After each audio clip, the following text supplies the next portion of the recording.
Okay, well, I do want to say one more thing. When Jamie's name was mentioned to us as a potential speaker, I got very excited.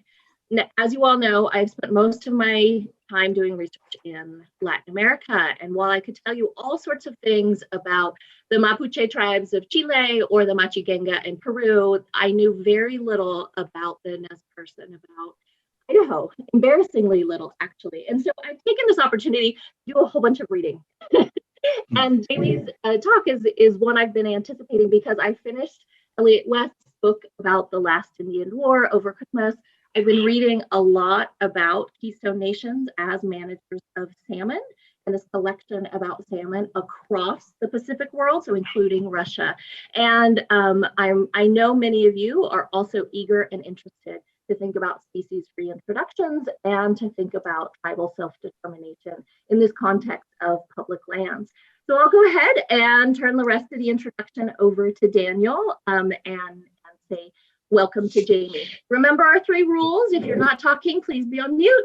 If you have a question, put it in the chat, and you're being recorded. So anything you do will be in the future video. So remember those things, and I look forward to conversing with you today. All right. Well, first, I'd like to say thank you to Jamie. He was very generous a few weeks ago and called me to talk for half an hour or so. When he called, he immediately recognized that I had a South Dakota phone number, which was great. And we were able to talk about getting snowed in at a conference and him spending a few days in a haunted hotel. It was a fun experience. Jamie Pinkham has a passion for wilderness, which started with childhood experiences hunting and fishing in the backcountry with his father and grandfather. He has spent most of his career advocating for tribal sovereignty, self-determination, and treaty rights. In 2017, he became executive director of the Columbia Intertribal Fish Commission. The commission was established by 4 treaty tribes, the Yakima, Warm Springs, Umatilla, and Nez Perce, to support them through science, enforcement, litigation, and advocacy.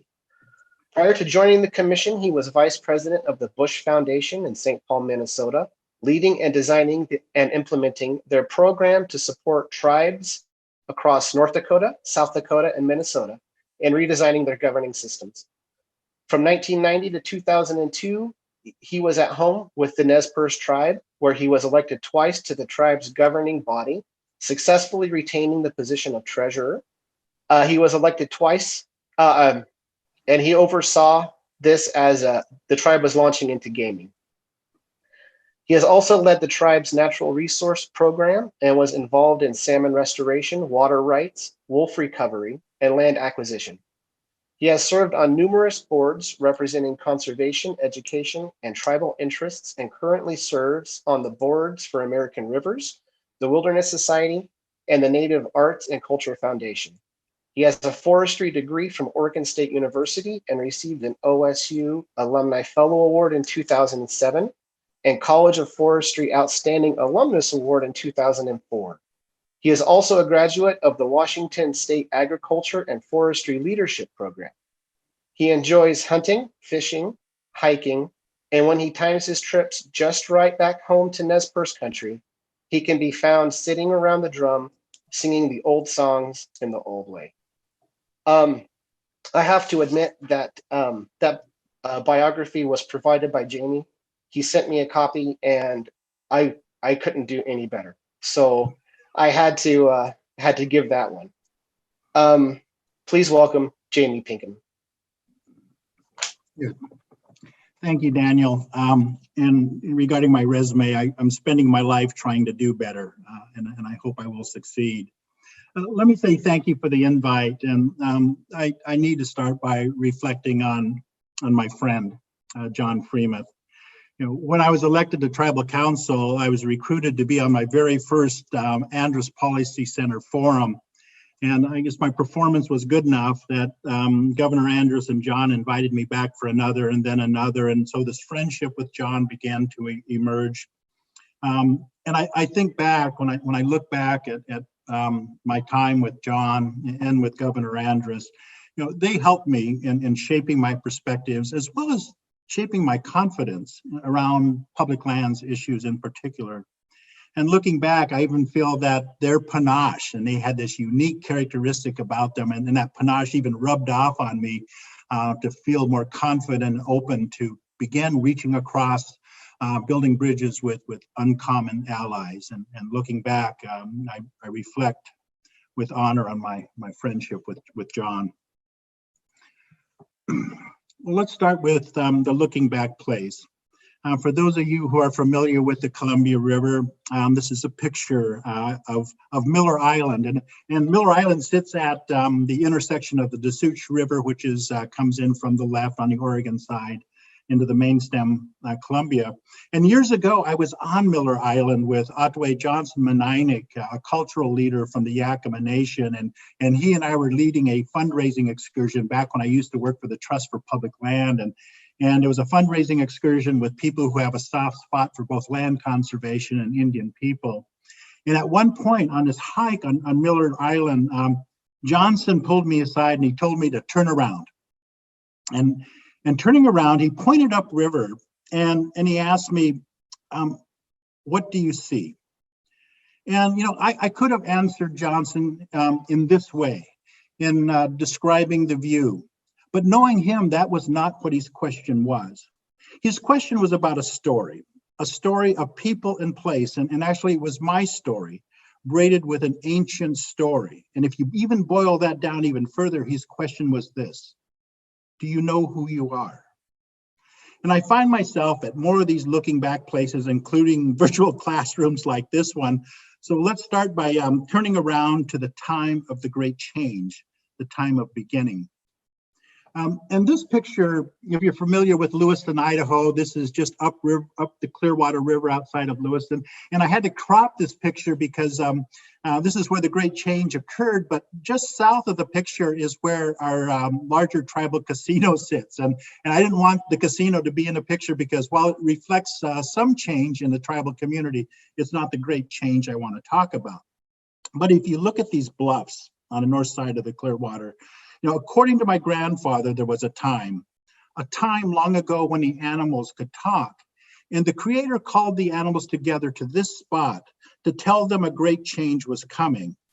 And the Creator said, not all of them will survive, but in order to survive, they needed to qualify themselves, because from this change, a new creature would arrive that would be naked, hungry, weak, and in need of wisdom and skills necessary to survive in this world.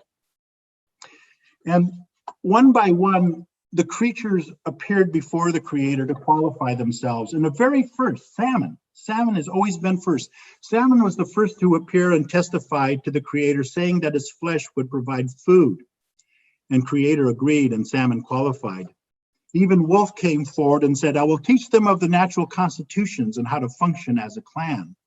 And with that promise, wolf qualified. And other species came forward, offering clothing, tools, spiritual guidance. And one by one, the animals stood before the Creator, but not all qualified.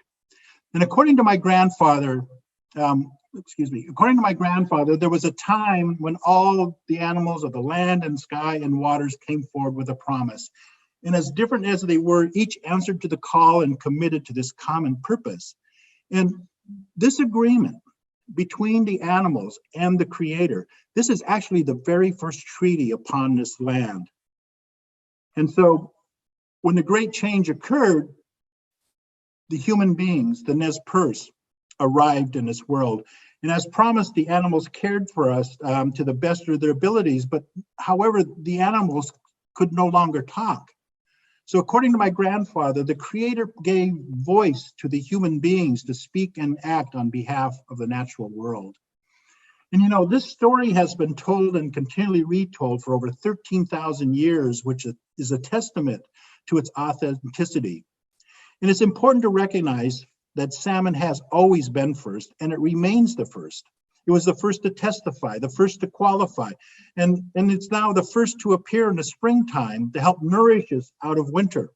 And it's the first food that we set before us in the longhouse, whether we gather to celebrate life or death.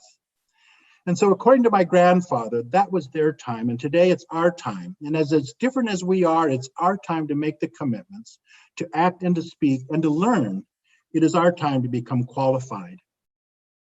One day I was driving past this with my father's older brother, my Uncle Sandy, and we were talking about this story, and he pointed out these rocks, which I've circled in red, and my uncle said, those rocks represent the creatures who failed to qualify. And so the lesson is, if you just stand around without a purpose in life, you just might turn to stone. And so as human beings in Nez Perce, we did negotiate our own treaty. So the federal and tribal sovereigns met near present-day Walla Walla, Washington in 1855. And in our treaties, we retained specific rights, and the United States was honor-bound to protect those ancestral rights.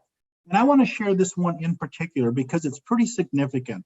And it's Article 3, and it talks about reserving to the tribe the ancestral rights of taking fish in all streams, bordering the reservation and on reservation, as well as our ongoing ability to travel to our usual and accustomed places to harvest salmon, as well as continuing to hunt and gather the foods and medicines upon the lands. And to me, this article is symbolic of the wisdom of our elders. It honors the original treaty between the Creator and the animals. It secured the promise that the animals made to the Creator during the time of the Great Change. But if you think of how time went on, if salmon looked in the mirror, their reflection could be the Nez Perce people. And so federal Indian policy has really been a roller coaster for Indian country. Some of the federal Indian policies, they were well-intended, others were deliberately ill-intended. In the 1700s, coexistence, and then removal and relocation in the early 1800s. Late 1800s, it was assimilation. And then 1930s, it was reorganization. And then one of the most disastrous and botched federal Indian policy was termination starting in the 1940s. Just a roller coaster of policies. But on top of the policies directed towards Indian people were also the policies that were designed to exploit the natural world. And I imagine the early explorers who wandered into our homelands took back these tales of how the land was full and empty. It was filled with abundant yet limitless looking resources. It was filled, but yet it seemed empty in appearance with plenty of unused room and ready for expansion. And I'm assuming many of you are familiar with Manifest Destiny and Miss Progress here, which represents expansion, conquest, annexation, and it's portrayed in John Guest's painting. Andrew Jackson referred to Manifest Destiny as extending the area of freedom. And so we see Miss Progress. She's wearing the Star of the Empire, and as she's extending the eastern light to vanquish the dark, treacherous west, and settlers follow as she lays the telegraph line with one hand and carries a school book in the other. And so she's ushering in this era of modernization and development. But if you look to the left in the darkness, you see the natives and the beasts retreating from the sunlight, trying to escape into the darkness as their homelands are overrun. So extending the area of freedom disrupted tribal existence and our identity, logging, mining, agriculture, urbanization, industrialization, and also even the energy to fuel it all. Multi-purpose dams for hydropower, irrigation, flood risk management, transportation, and recreation.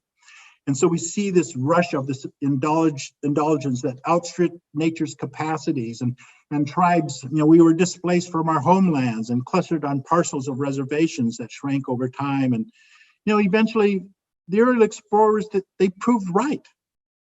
A lack of restraint left the land full, but with toxins, waste, and development. And on the other hand, it was becoming empty as resources diminished, some withering towards extinction.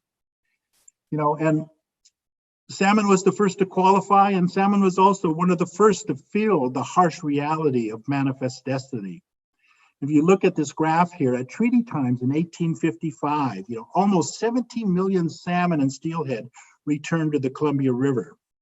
Then starting in 1866, the Hume brothers opened the first cannery on the lower Columbia, and this canning technology was developed, which capitalized on a species that was high valued across all oceans. It was nutritious. Canning technology made it expensive, so it was profitable as well as popular. And this sparked fishing techniques to meet the demands, gill net fleets, fish wheels, and fish traps. And the salmon returning to their spawning bins trickled. And as populations of salmon plummeted, so did the canneries. But then on top of this, in 1933, when the population of salmon and steelhead had already been decimated by 90% of its original potential, the first main stem dam, Rock Island, was built across the Columbia River. And then the federal government got into the act in 1942 with Grand Coulee Dam across the Columbia, and concluded in 1975 with Lower Granite being built across the Snake River. But you look at the impact of time and how the salmon populations have plummeted from their original potential. This is Mary Wood, and I consider her my sister, and she teaches natural resource law at the University of Oregon. And Mary has done some scholarship about the public trust doctrine, and it's one of the oldest and the most fundamental governing principles that connects people to the natural world. And Mary has written that as the world has understood since time immemorial, a government that fails to protect its natural resources sentences its people to misery. Well, I'm not a legal scholar like Mary. So if you're a law student, don't rely on my interpretation of the public trust doctrine, but bear with me as I look through this with native eyes. And indeed, there is this trust responsibility between the United States and the tribes, where the United States is duty bound to honor our treaty rights, as well as to act on behalf of our best interests. You know, as tribes, we spend considerable time holding them responsible and accountable, and we must. But if that's all we do, then we fall short. You know, Mary made it clear to me that she said, you know, Jaime, you are the first sovereigns, the first governments on this lands. And so really, you're the original trustee of the land and people. Once we were the sole trustee. So while it might sound easiest to leave the fixes to the natural world, to the federal governments or the state governments, tribes begin to ask ourselves, you know, what of our trust responsibility to our citizens and the natural world? And it really made me believe that self-determination is about tribes exercising the first right of refusal on the public trust doctrine. And this is part of the timeless responsibility when the Creator gave us the power of the voice to act and work on behalf of the natural world as well as our community. And so we began. And we began actually in the courts as tribes grew tired over how we and the natural world were being treated. And let's just look at fishing rights alone with court cases. You know, we started holding public officials accountable when they tried to fence us off the river and monopolize the fishery. Even the United Supreme Court upheld our treaty, which guaranteed our right to access the river as well as its bounty, noting that fishing was not much less necessary to the existence of the Indians than the atmosphere they breathe. Pretty powerful statement from the Supreme Court. And then when states try to apply their jurisdiction over the tribes, the court held that a treaty takes precedence over state law. And then again, U.S. v. Oregon, when Oregon attempted to curtail our tribal harvests under the guise of conservation, the court didn't fall for it. So in 1969, a judge ruled in U.S. v. Oregon that the tribes are entitled to a fair share of the harvest. And that fair share was further quantified in the U.S. v. Washington Bolt decision as 50%. But also in this court decision in U.S. v. Oregon, the judge called upon the states and the tribal parties to share decision-making and to share data. You know, it takes more than winning in court, because half the challenge is winning. The other half the challenge is to protect your wins. So the tribes needed to build the political capacity and engage in legislative process. And, you know, it was kind of this era of the civil rights movement. And it was brought about when tribal leaders began to come forward and demand change. And it was time for a change where tribes would call the shots based on our visions and priorities, not the federal government through these failed policies of the past. And Unfortunately, President Nixon responded by recommending a new policy for Indian country, and he directed Congress to respond, and Congress did with a law called the Self-Determination Act, which helped jumpstart and expand this modern era of self-determination. And at the same time, tribes were in DC working on securing roles, especially in public land and public resources around the Clean Water Act and the Clean Air Act. And another significant outcome was in the 1980s when the tribe secured a place in the Northwest Power Act, so that we are legitimate co-managers to protect and mitigate and enhance the fish and wildlife that are impacted by the operation of the Columbia River hydro system. So we proved that yes, as tribes, we have the authorities, but self-determination was also about backing up that authority with laws and policy and these governing institutions of our own making. So we couldn't stop at just legal and political capacity. We needed to reinvigorate our institutions, starting with our constitutions and bylaws, writing our own laws to protect our community and our resources. And more capacity was even needed, especially on the natural resource fronts. As the judge recognized in US v. Oregon ruling, whoever had the science, whoever collected data, held the cards for decision-making and resource allocation. So consistent with self-determination, we started building a stewardship role by assembling these competent institutions with a combined science, technology, and business wisdom that now rivals federal and state counterparts. And let's just kind of stay on this fishery storyline for just a moment longer. The Nez Perce Treaty Territory stretches across, it stretches outside of our current reservation, which is the dark green south of Lewiston, Idaho, but it stretches over 17 million acres of ancestral homelands across 3 states.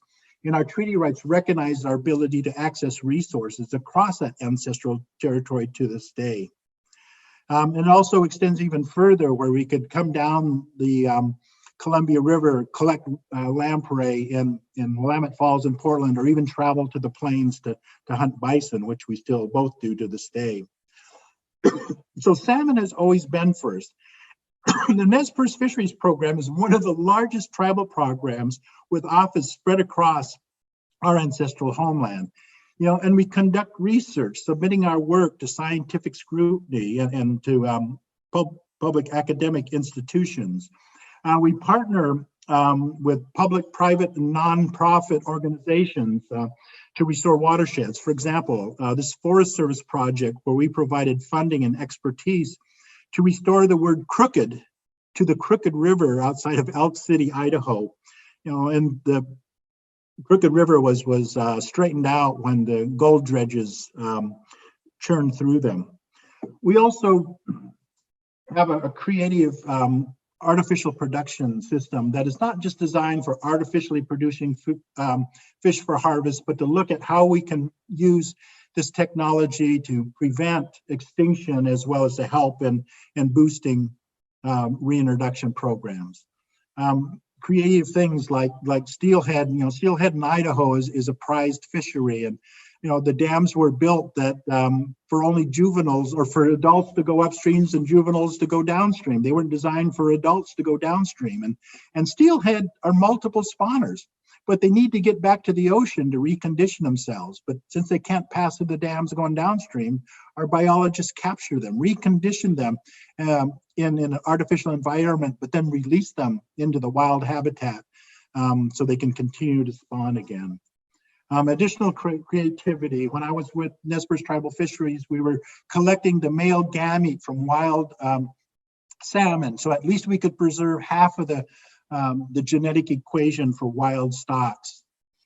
We have a harvest division that we regulate our harvest and apply tribal laws. And our priorities for harvest are, first and foremost, is we have harvest for ceremonial uses, and then for subsistence uses. And if there's an abundance of salmon, then we provide for commercial uses. So our harvest is significantly regulated. And it's more than just salmon and steelhead. We're involved with recovery of other species, resident fish, sturgeon, as well as this mysterious creature called the Pacific lamprey. And as Nike says, sometimes you just got to do it.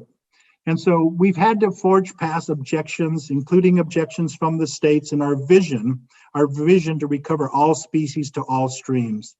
In Idaho, coho went extinct before the Endangered Species Act became law, but we still wanted to implement a reintroduction program, actually over the threats from the state of Idaho, and we succeeded.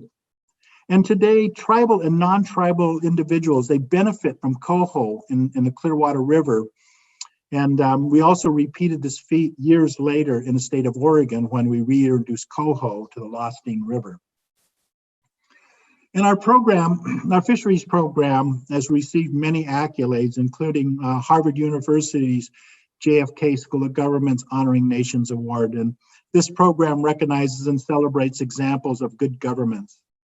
In our tribe, we can't go it alone. And in 1977, Nez Perce joined forces with Yakima, Warm Springs, and Umatilla to create the Columbia River Intertribal Fish Commission, which is the organization that I work for today. And it's interesting when we think of the Fish Commission because it's a reflection of the old days. Back when Celilo Falls, before it was inundated by the Dalles Dam, we had the Celilo Fish Committee because tribes from across the region would travel to Celilo to share in the harvest. But we had a traditional governing authority with the sovereign powers that were bestowed on it by the people themselves. And this committee, made sure that we practice harvest methods that would ensure future generations of fish could pass, but also, that we were disciplined in not just management, but in worshiping the fish. And again, salmon being the first, because we felt if we continued to worship it, it would always exist and survive. And so the four tribes came together, and we provide the unified voice while respecting tribal autonomy. And if you combine the four treaty territories of these four tribes, 25% of the entire Columbia River Basin, including the section that's within Canada, 55% of the waters that are still accessible to salmon are within the treaty territory of these four tribes. It's a significant amount of real estate. It's kind of inspiring. And while the tribes focus on the tributary waters, our focus as a commission is on the joint use areas, particularly in the main stem Columbia River. And so they formed the commission. We are a product of self-determination, the four tribes, and that's me. I'm a political appointee down at the bottom of that slide there. But our mission, so we work at this intersection of a unified voice and tribal sovereignty. And we're guided by a basin-wide plan. We're one of two entities in the Columbia River Basin that has a basin-wide plan, the other one being the Northwest Power Council. But ours is a headwaters to ocean recovery plan we call it Spirit of the Salmon, but it reflects all anadromous species. So that's our guiding document. But the tribes have already also delegated partial of their sovereign authorities to us so that we can apply the laws of a sovereign in protecting tribal access to the rivers. We manage these treaty fishing access sites, 31 of 31 sites along the Columbia River. We support commercial fishers in increasing the value of their commercially caught salmon. We run a genetics lab, actually in partnership with the University of Idaho. We run a fisheries genetics lab in southern Idaho. We operate a region-wide fish and wildlife library for both public and nonprofit and public institutions and decision makers. We work with the hydro operators for fish passage up and downstream, but as well as to protect our fishers who are on the river during the harvest seasons. And just this spring, we acquired a coastal monitoring and observation program operated under the Integrated Ocean Observation Systems under NOAA. And so now we got an office and an operation in Astoria, Oregon. Fish and water know no political boundaries, so we're involved with the Pacific Salmon Commission, as well as trying to provide a tribal voice in the renegotiations of the Columbia River Treaty with Canada. We continue to work in Washington, D.C. with successes around appropriations, predation and housing along the Columbia River. And when necessary, we continue to support the tribes with litigation. And believe me, in this work, there's a tremendous maze of processes to go through, but also some tremendous partnerships that we work on. So now you see tribes are in the game. So let's go back to this slide. So you see 1969 when the judge ordered the tribes and states to work together to collaborate. So we had to respond then by building capacity to go from being these passive beneficiaries of the bounties that the river provided to become these active co-managers. And you see this led to kind of this spike that we're seeing towards the end of when tribes were in the game, a slow increase in the salmon and steelhead populations. And so that's a product of tribal self-determination. And although we see that small rebound, this graph still points out that the heaviest burden in the region is still on the shoulders of the tribes, because you look at the historic potential of the river. But the other part of this takeaway is thinking about that nowhere has any community sacrificed more in the exploitation of the natural world than the native communities. But in a turnabout, no community has accomplished more in bouncing back in the face of this adversity to restore and protect the environment than these same tribal communities. It's a testament to staying power. And so when we look at nation rebuilding, really it falls in line with our contribution to rebuilding the natural world. You know, reinvigorating salmon and nation building for us went hand in hand, because salmon does influence how we identify as a nation. You know, because we feel the success of any nation building activity is how we identify, organize it, and act as a nation. And it begins as our identity with our place-based creation stories where salmon is core to our existence and our values, how we organize as a nation. And you see that in the depth of the capacity we have built to protect and restore the fisheries and the laws that we write to be its custodian. And salmon influences how we act as a nation and setting our priorities, defending our rights, and framing partnerships. So salmon in the natural world is fundamental to our governing systems. And if you remember, we talked about the self-determination era, but there was another era going on with the writing of these important landmark conservation laws, one including the Environmental Policy Act, or the Endangered Species Act. And if we fast forward to the Clinton years, well, there was also the gray wolf. And the Northern Rocky Mountain Recovery Plan was split into 3 areas: Western Montana, Yellowstone National Park, and Central Idaho. And the goal was to reintroduce wolves so that you acquired 10 breeding pairs to each of these 3 zones over 3 consecutive years. And recovery would be jump-started by a donor population of Canadian wolves. And the wolves were designated as non-essential experimental populations, so it gave flexibility to manage their restoration and deal with public concerns. But you know, traditionally, when you look at the Endangered Species Act, the federal government partners with the states, but this proposal had its controversy. And many saw it with Clinton in the White House and Bruce Babbitt at Interior. They saw it as an overreach and out of touch liberal federal agency attempting to trample on states' rights. And after the final rule was published, several groups filed lawsuits to prevent reintroduction, but a federal judge ordered a motion to deny, and reintroduction was back on track. And yeah, while traditionally the federal government partners with the states through Section 6 of the ESA, you know, the service's original plan did call upon Idaho to manage reintroduction, but it was controversial, and so the state legislature charged an oversight committee with drafting a state plan to manage wolf reintroduction. And when that plan went to the legislature in 1995, it was rejected.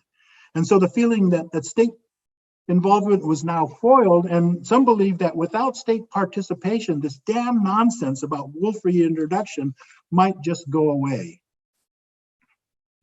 But all along, the tribe, we wanted to be out on a dance floor since the recovery area mirrored our ancestral homeland. And since the state refused to be involved, we pressed to take the lead. And the feds saw us as untested. We were relatively an unknown. So at first they looked at us to limit our role and our authority in wolf recovery. But, as a tribe, we wanted the whole program. We wanted everything. And so we ended up crafting a cooperative relationship that enabled us to handle the entire reintroduction in Idaho, whether it was on our ancestral lands or not. And it was historic, not just for the tribe, but for Indian country, because it was the first time in this nation that an Indian tribe was to lead statewide recovery of a species under the ESA. And we're not just talking about any species, but we're talking about this notorious, top-of-the-line predator fundamental to healthy ecosystems. And so the tribe had outflanked Idaho's sovereignty. And when the feds announced that recovery would proceed under the leadership of the Nez Perce tribe, there were furious voices from political leaders and interest groups. And so with state opposition and some initial federal pessimism, we set sail to manage a controversial task across a rugged landscape and in one of the most skeptical political environments. And once again, I always felt that the history of the Nez Perce and the wolf mirrored one another. We shared a similar fate. Because as the trailblazers sought to tame and establish order in the frontier, they wanted to clear the land of barriers and threats to their way of life. And the gray wolf and the Nez Perce were both obstacles, and subsequently we were both dispossessed. But now with the tribe leading wolf reintroductions, our fates were once again intertwined, and the reflection of our journey could continue. But the question would be, could both of us regain a place, not just physically, but social, politically, and spiritually, as habitants upon the lands we were once removed? So in 1995, 15 gray wolves from Canada were relocated to Idaho. Another 20 joined them a year later. And the Canadian gray wolves were used because they were from similar environmental conditions, which would make their acclimation easier. And wolf reintroduction, it's about science and technology, but it also requires this political dexterity and this respect for the social and economic fears that it generates. So we were determined not to manage the program in isolation and attempted and worked hard to build bridges with people who graze for a living or were outfitters and guides who had fears over what the wolf could do to their livelihood. But it wasn't easy going forward. Even the Idaho legislature continued in their opposition. And in 2001, they passed this memorial to the US Congress and the president demanding that the feds immediately remove the wolves. And among these whereases were these.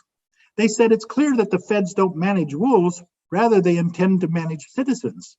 And they said wolves aren't at the risk of extinction since they're abundant in other states and countries. And finally, these Canadian wolves, they're immigrants. And so this opposition continued. And fortunately for us, as we were getting into this work, we got a chance to meet Jim and Jaime Dutchers, who had this captive pack of wolves in the sawtooths of Idaho. And with their Forest Service lease set to expire, they approached us to bring this captive pack of wolves to act as ambassadors to our wild recovery effort. And Jim and Jaime produced these 3 documentaries. And I included a couple of pictures of myself because even I'm amazed at how young and how slim I look back in those days. So all the pieces were coming together in the wild wolf introduction, but also the creation of these ambassador programs to help people understand the lives of and the role of wolves in society. And then finally, we had the good news and the bad news. By then, I was elected to tribal council, and I was on tribal council, but I stayed connected with the program.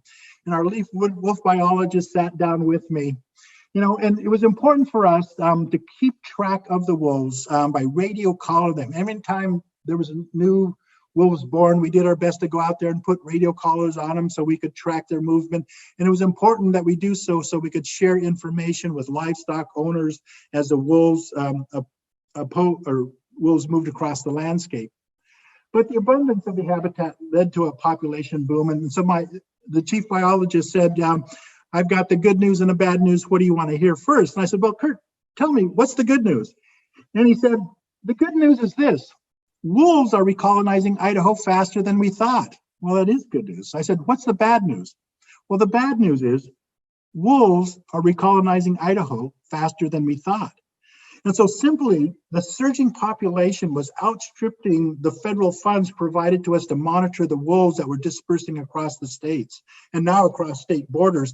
And I was concerned that without an infusion of additional federal support, wolf monitoring and tracking would struggle, causing the tides of the recovery action to rise against us. All along, I wasn't worried about the states. I was worried most about the feds and their willpower to be a long-term steady partner.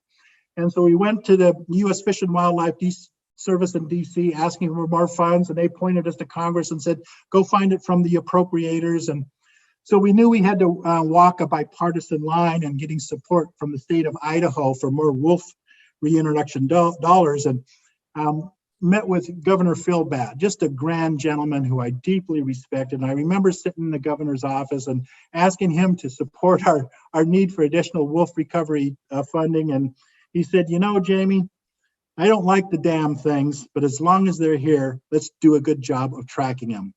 He wrote us a letter of support, and we got the funding through Congress to support our efforts. But then, I noticed with the governor's attitude, and it began to shift, that wolves were here to stay. And so there was this belief that delisting was on the horizon. So Idaho began to adopt their own wolf conservation plan. And this freed the state to engage in recovery with us. And so we signed an MOU between the state as partners. But then the winds of change began to shift from the Bush administration. And in 2006, an agreement was reached between Idaho and the Interior Department that designated the state as the lead for day-to-day wolf management. And so our tribe, the tribal role was reduced. Again, my greatest fear was always how the federal government would react much more than the state. But the populations were on the rise, and we worked on delisting, and it was a roller coaster. And, the Fish and Wildlife Service wanted to remove wolves from ESA protections. It was appealed. It went back and forth. Even the Nez Perce tribe wrote a letter to the Interior Secretary because we supported delisting. And that year, the service issued another rule that could allow wolf hunting, and this triggered more lawsuits. And in 2010, Idaho, frustrated, they notified the feds that as long as the wolves remained listed, they would not engage in recovery efforts. Then on April of 2011, after continuous exhausting litigation and tension, the Endangered Species Act, in my opinion, was dealt a harsh blow. With bipartisan support, a rider was put on a defense spending bill that ordered the feds to reissue the original 2009 rule without regard to the act, and to return wolf management back to the states. So wolf recovery was legislated. Wolves in Idaho and those that migrated into Washington and Oregon were politically peeled off the endangered species list. And to me, it was a frightful precedence for ESA, not just on wolves, but in other areas. And so wolves are, in fact, and we supported that they were delisted in 2011. And Idaho re-engaged and manages wolves as a big game species similar to black bear and cougars. And this is the lawsuits and finally, work in DC. But to me, it's about how do we define success? And let's take the Endangered Species Act. And I think to some combatants, the jury probably remains deadlocked where the wolf recovery in Idaho succeeded. A rancher, an outfitter, an environmentalist, they'll have a different lens on how they see this. But look at it the lens of a sovereign treaty tribe, and you think about our core values and how we interpret for success. For some, the fact that wolves are reestablished in Idaho is a travesty, and it's not a success. And no doubt, wolves have an impact on big game and livestock. But on the other hand, let's look at these numbers. And this is the most current data that I was able to obtain, which estimates 786 wolves inhabit Idaho. There are 108 packs with a mean pack size of 6.4. In addition, there are these border packs that overlap Montana and Wyoming. And of the 43 packs sampled, 26 meet the breeding pair criteria. And that's 16 packs above the original delisting criteria. And I can't help it, I call that success. But keep in mind that the Endangered Species Act is a human law. It has its imperfection. And it was not the act that was responsible for wolves recovering so quickly. Even the tribe, even though we led the recovery effort, we are still not the ones responsible for the healthy population rallying that fast. So we set aside this human law for a moment. The real credit for the success of a thriving wolf population was due to natural law. Nature delivered more than human law ever could. And I suppose, the tribe, we could have sat in a courtroom, but we committed to earn our blisters and bruises on the ground, building the bridges, responding to the curiosity and the criticism that comes with wolf controversy. I had to testify, debate on talk shows, make the rounds in halls of DC and Boise. And I was fortunate to have worked with spirited people from diverse sides of the issue. And there was plenty of opportunity for everyone to feel frustrated in this effort. And honestly, I still feel a little bit of bitterness about these outside forces taking our work hostage in the courthouse. It deepened the divides and the conflict elevated. And it made me wonder if the people were more smitten with the Endangered Species Act as a human law and less concerned about the wolves themselves. In the end, the very law that they revered was defaced. So if the wolf and the Nez Perce are like the mirror, what is the likeness today? Well, wolves are howling just as their ancestors did at the time of the Great Change. And the Nez Perce, we too survived through the generations to be a self-determined, sovereign native nations. We've both retained a rightful place with opponents and occasionally with proponents standing in the way. And I call that success.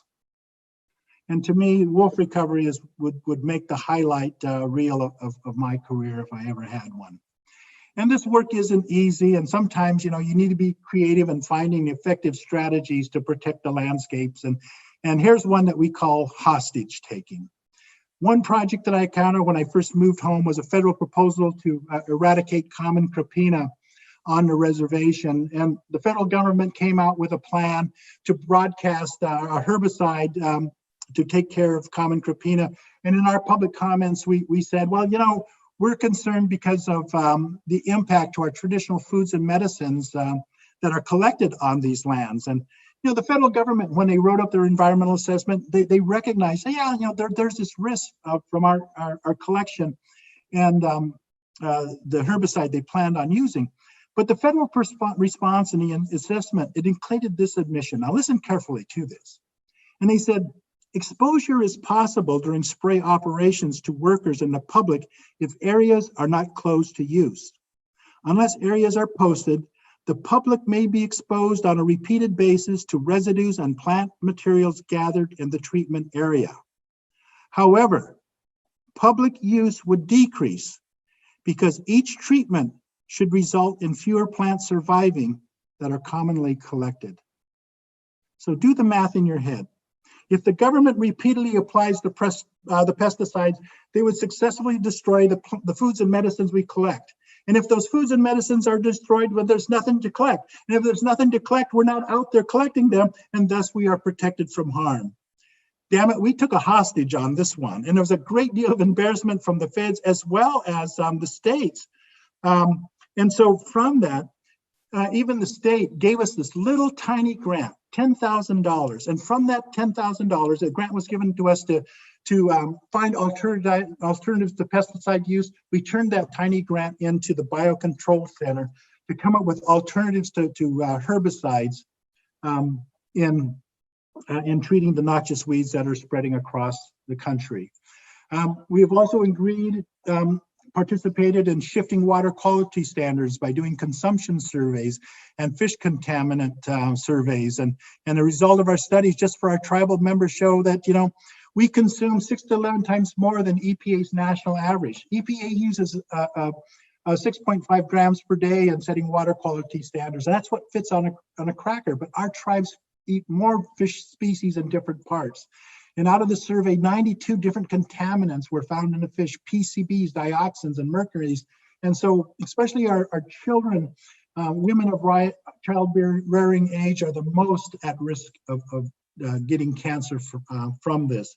And it makes one think, when we talk about equitable justice, and then we're seeing this movement across the country as people are frustrated with environmental justice. And, the point is that environmental equitable protection it's about providing equal outcomes, not just protecting the average people. And we were fortunate in that we got the state of Oregon to adjust their fish consumption rate and lift that to 175, which means Oregon waters are now safer. So we are being called together in a variety of forums in the management of our public resources. And you just look at these on fisheries, they're coming time and time again. And I'm a pragmatist and I'm a romantic, and we're engaged in these flurry of processes, but it's about coming together and finding common ground. And to close, I have eye poked, and I admit I've been eye poked, and I do a lot of eye poking. But having spent a majority of my career in Idaho, I've learned less in being a minority among minorities, because in the rugged landscape of Idaho, that sense of individuality is treasured. But that ruggedness that inspires that individuality will never survive if we remain disconnected, anonymous, and faceless. And when I was on tribal council, Idaho was the third most conservative state in the union. Today, I think it's around 12th. But life is difficult in Idaho if you're a salmon or if you're an Indian, and it's really hard as an environmentalist. But the toughest is for the salmon-eating Indian environmental Democrats like me. But I learned that the best political relationships are human relationships. So never burn a bridge or squander political capital over a single issue, because someday we may need one another. And if we seek the truth from the salmon offers inspiration about life and death, because painstakingly, as a sacred obligation, as a promise to the Creator, the salmon exerts this innate passion, doing their best to overcome every barrier, whether it's physical or political, to make their way back to renew life. And even in death, a salmon's duty is far from over. And in death, with their own aging bodies, they nourish life meant to give life, making their existence timeless. So I'm getting up there in age, and I'm not too sure how much time is left in my life, but I have a hunch when the best time of my life will be. It's still way out there, and it's yet to come. Because if we make a difference, a truly lasting difference, like protecting a river's wildness, preparing the next generations of the scientists, or responding with our neighbors to the greatest challenge ahead, then the best time of our lives will be lived long after we're gone. And we need to get it right, because if we fail, we may be summoned to this place by the Creator. And a new creation story might await, and it might go something like this. There was a time when the humans could talk. The Creator called them together to tell them a great change was coming. So let's keep qualifying ourselves in this world by taking cues and lessons from the natural world, remain attentive students, and continuing to seek the truth in an ever-changing world. Thank you. Thank you. Please join me in either silently or loudly thanking Jaime for this stupendous and wonderful talk with us this morning. There are some questions that are starting to come in, and I think there'll be more as we begin the discussion. But thank you so much for sharing these stories, for the work that you have done, and also bringing several threads we've talked about all semester sort of into this beautiful bow, whether it's species reintroduction or tribal self-determination, or the sort of importance of coming together around conversations about the environment. So thank you for that wonderful summary. I think we'll go ahead and start with Alyssa Molis, who has a question about salmon passage up the river. So Alyssa, can you go ahead and ask that for us, how you would like to? Yeah, I was just wondering what methods you found to be most successful in salmon passage, because I've heard a lot aren't very good and they have a really hard time getting over dams. So if you could just expand more on that, that'd be awesome. Well, I think the science and the jury is quite clear that dam removal is the most successful remedy for it. But that's science talking. Then you've got to factor in the political, social, and economic, which makes it very difficult. And I know there's been a lot of efforts into improvements to the turbines, creating safe passage around the dams, juvenile bypass, there's barging. All have varying levels of success, and all those options need to be kept on the table. But there's nothing, and this is one of the challenges, is we keep trying to throw these technological fixes to restore natural river functions. And when we do that, it seems like we come up with different challenges ahead. But what the question that you raised really is, how do we build the political will in the region to take these hard decisions, especially around the Snake River dams? I was on tribal council, actually. Nez Perce is still actively in opposition and calls for the removal. I was on tribal council when we passed the resolution creating the formal position for dam breaching. And I'm happy to hear that the Nez Perce tribe still clings to that policy. You need to keep it on the table. Leif, you had a follow-up question that deals with dam removal. So why don't you go ahead and jump in here and ask that a little bit more specifically?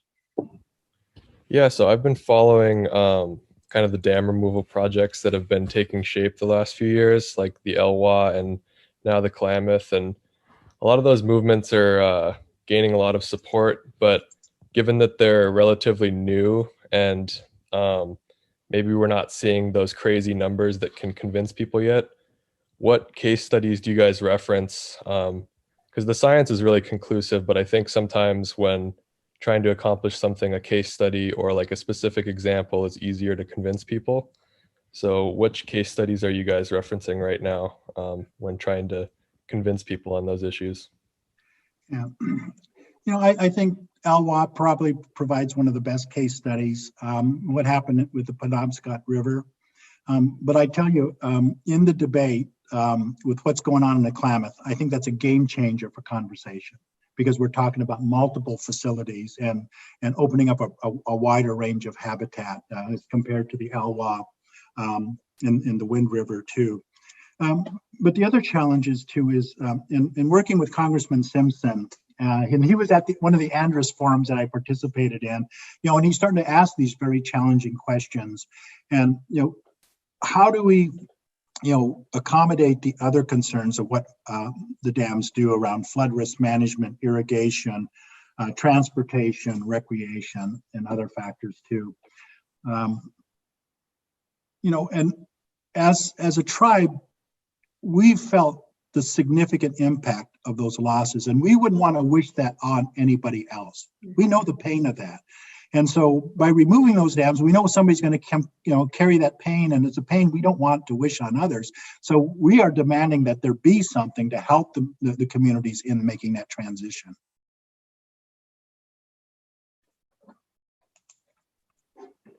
Thank you. Tess, you had a follow-up question about species reintroduction and relationship with tribal relationships. So can you go ahead and ask that one? Yeah. I think this class has really opened my eyes to tribal relationships when it comes to public land management. And so I was wondering how you feel about maintaining tribal relationships when it comes to species reintroduction, and then what are the best ways to maintain those relationships with the tribes? Well, that's a great question, Tess. And really, it's kind of awkward because if you think about the federal agencies, they have different missions and they operate in different ways. And the ability to work with the Forest Service is easier than, I would say, the Army Corps of Engineers now. So it varies. But one of the things that we've been pressing, and let's take the Dakota Access Pipeline controversy.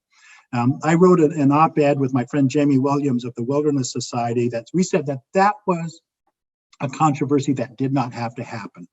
And we base it on kind of these fundamentals that I covered. The federal government will run around and they're happy to say, we have a trust responsibility to the tribes. We have a government-to-government relationships, and we do consultation with the tribes. But those words are really hollow unless they put the actions behind them. And so in the op-ed, Jaime and I challenge people to think, look at these words through Native eyes. When I hear consultation, what that means is you, federal government, will rely on my capacity and expertise for informed decision-making. When I hear government-to-government relationships, that's about co-management. That's about shared decision-making. When I hear trust responsibility, that's about acting on behalf of the best interest of the trust, like you would expect a banker to do with your kid's college fund. If the federal government would have looked at those three phrases through Native eyes, Dakota Access Pipeline controversy would have never happened. That pipeline would have been shut down and never approved. So one is maintaining these relationships is trying to get the federal government, test them to think differently and look at these concepts through our eyes. The irony is we have Supreme Court decisions that lay it out. about this informed consent. Thank you. It's another place where the legal case is just open and shut, right? And the action is in accordance with it. So thank you for that. I have a couple questions, as I always do. So I'll go ahead and jump in with one, and then we'll let students populate a couple more. But among the really important institutional collaborations that we've got this semester, NIFC, the National Interagency Fire Center, is one of them. But I think the Columbia River Intertribal Fish Commission is another. And I'm wondering if you might talk a little bit about how that might be a model for managing other resources, and how that sort of collaboration among the 4 tribes, but also the power and influence that you have created through this institutional capacity building, might be modeled for, I don't know, cheatgrass eradication, the return of the buffalo, some other issues that have important resonance within public lands. Actually, we are just one of many. I'm happy to say, on an intertribal front. Yesterday, I was on a conference call with our treaty intertribal brothers in the Great Lakes, in Puget Sound, and we're working on transition documents for a new Biden administration around treaty rights and fulfilling commitments. So, Great Lakes Intertribal Fish and Wildlife Commission. So there are those that mirror our work, but there are intertribals based on Intertribal Timber Council, Intertribal Bison Cooperation, the Native American Fish and Wildlife Society, Intertribal GIS, and so there's others, and that's just the natural resources arena. We've got intertribals on Indian child healthcare, on education, and you name it, and it goes on and on. And it's just sovereignty and self-determination at play. Is where can we find common ground? We have intertribals on gaming now, so it really stretches. And one of the things, and it doesn't really just amplify our voice so that we can speak louder, but it really shows this kind of institutional capacity that we're building, that we're really credible partners. And I say that because yesterday on our call with the other 5 intertribal fisheries organizations in the United States, our message to the new Biden administration isn't about, kind of this handout thing as you have a trust responsibility to us. Our message to them is, look how damn good we are. We're running these estuary monitoring programs for the ocean. We've got genetics labs doing this research on fisheries, and all these things that we're doing, and we're saying, we're just damn good partners. You don't want to pass up the opportunity to work alongside us in the changes for your new administration when it comes to social justice, climate change, and even COVID responses. So that's been our message: is we're just good. I have a question that kind of follows up to that, if I can insert one here. And first of all, just thank you so much for such an amazing presentation. It really is amazing how you're able to weave together past, present, and future, and show how it's all interconnected and can't be understood without understanding all of it together. So I really appreciated that. And I wondered, you mentioned a couple of times the importance of finding common ground, and that being an important piece of building these partnerships and unlikely alliances. Right? I heard you describe that in a number of different ways. And I was wondering if you could speak a little bit more about what you've found to be that common ground, right? What are the issues that really resonate among diverse actors in these partnerships? And then what are some of the issues that really have to be kind of set aside in order to maintain that common ground and move forward? I would love to hear more about that. Yeah. Well, the fate of the dams will always divide me. I mean, it's interesting. The executive director of the Pacific Northwest Waterways Association, Christian Mira, she and I disagree on the dams. But man, we agree on, and we become friends. And I've got others, river partners, who he and I, we get together, well, we don't anymore, occasionally get together for coffee. And we don't agree on the dams, but we find, where is the common ground that we can agree on? Christian, she and I agree on the need for cold water refuges in the main stem. It's interesting, as these river mouths, as you don't take care of the sediment, these river mouths are becoming filled with sediments. And not only does it impede upstream and downstream passage into the tributaries, but it's also affecting river navigation. And it was the light bulb went off in Christian in my head, well, we have a common interest here. Let's work on some river channel deepening at the mouths of these tributaries, at the estuaries. So, you just got to work hard to find, and again, you never burn that bridge over that single issue, because there's going to be some time that you're going to find common ground. And I think part of it is, and this is what I learned from Governor Andrus and from John, is, that patience to just sit and listen. Listening is one of the most powerful tools that we have. And I think that our ability to find these uncommon alliances.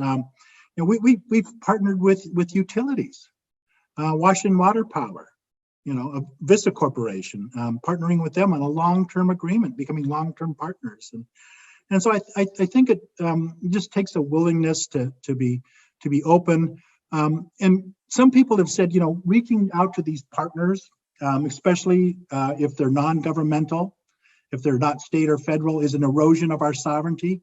But creating partnerships is an act of a sovereign. It is an act of self-determination, because we can pick and choose who we want to be a partner with, and we can pick the terms of that partnership. Because if we can't, then it's not a real partnership. Thank you so much. I appreciate that.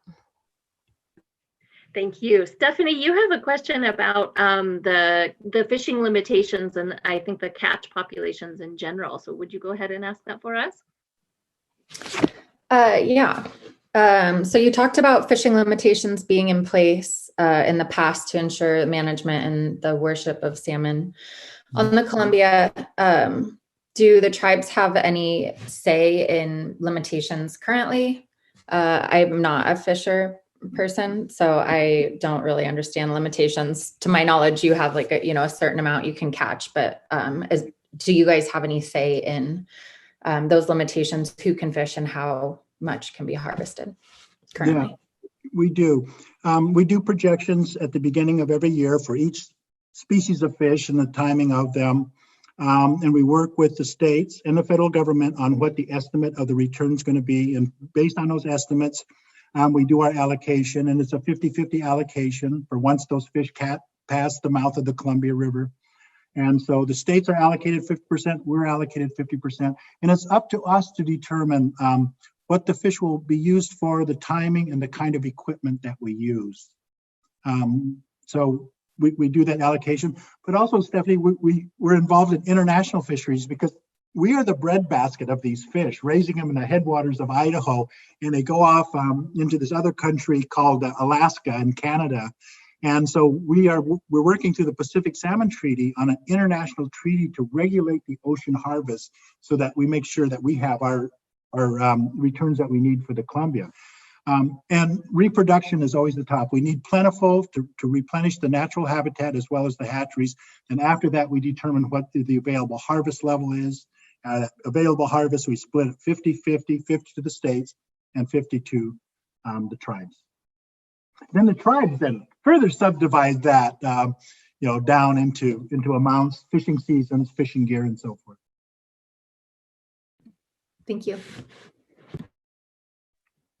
Mackenzie, did you have a question that you wanted to offer up, or I can pull from my well? I have lots more too. Yeah, I've got one. I think you maybe kind of indirectly answered some of this question, but with the new administration coming in, what are the biggest changes you want to see with federal land management leaders, with tribes and those relationships? Yeah. I'll say this, under the current administration, we've basically been off the radar. And in a way, that's a safe place to be. On the other hand, one of the things we're calling upon the new administration, which is consistent with their platform, is a restoration of environmental safeguards and science to the federal system in land management, land planning, regulations, scientific credibility. And that's first and foremost, is to get those reestablished. Fortunately, that's in line with some of the priorities of the new administration. And then the other one is, and it's exciting with the selection of a climate envoy. is the bringing climate change back into the discussion. I mean, we're frontline communities on climate change. Our work in Astoria, in the estuary, and the effect on coastal communities that are even non-tribal coastal communities show how dramatic the change is, and a risk that is being risk that exists for property and people. We see it in the wildfires as well. Thank you. So if you were to offer some advice to students that would be interested in working with tribes, or for working for tribal fisheries or land management, what advice would you give them about pursuing that as an alternative to public land management in federal or state agencies? Okay, let me, Emily, is this about working for tribes or working just in the fish and wildlife business? Both, but okay. In particular tribes. We've gotten lots of advice about how you might get a federal job, or how you might, sort of what it would look like to work for Idaho Conservation League. And I'm curious if there's particular advice you would give students who would be interested in future years in working on some of these issues that you've laid out for us. Yeah. Well, I would say you need an imagination and you need a heart. If you look at the things that we've done, wolf recovery, our lead biologist was non-Indian, but he had a chance to run wild and run free, and you've got to be willing to do that to create a pace. Tribes we're still in this growing era of self-determination, expanding our programs, and so we need considerable enthusiasm and scientific expertise and people with a heart and scientific skills that can help us run wild and open and build these continue to build these amazing programs and efforts. So that's one of the things that I look for is the creativity and willingness to build. Yeah, status quo isn't going to work going ahead. Yeah. I wish we could offer a degree in heart and hustle, right? And then send them off. But yes, wonderful. Excellent. Well, we've reached the end of our class time here, and I know a lot of students have other classes to get to. So please join me in thanking Jaime one last time, and maybe we'll stay on the line for a little bit longer if there's some lingering questions that didn't